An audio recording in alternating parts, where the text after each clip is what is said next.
आणि अशा वेळेला मला हेही बघायचंय की कोण कोण त्या मोर्चामध्ये सामील होत आहेत आणि कोण येणार नाहीत हेही मला बघायचंय.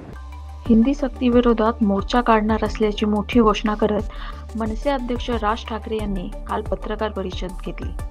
यावेळी त्यांनी मराठी भाषा टिकावी यासाठी मोठ्या संख्येने मोर्चात सहभागी होण्याचे प्रत्येक मराठी माणसासह राजकीय पक्ष, कलाकारांना आव्हान केले.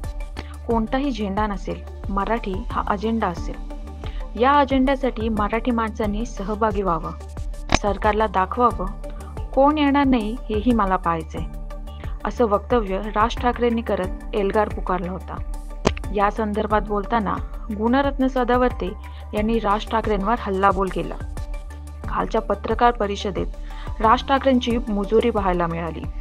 कोण येतंय बघू म्हणजे तुझ्या बापाचा महाराष्ट्र आहे का? महाराष्ट्राचा सातबारा तुझ्या नावावर झालाय, असं म्हणत सदावर्तेंनी एकेरी उल्लेख करत टीका केली.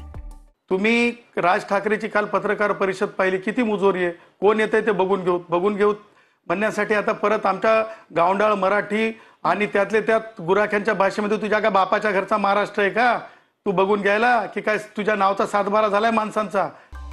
आता या सर्व प्रकरणावर तुम्हाला नेमकं काय वाटते, तुमचं नेमकं मत काय, हे आम्हाला कमेंट करून जरूर कळवा.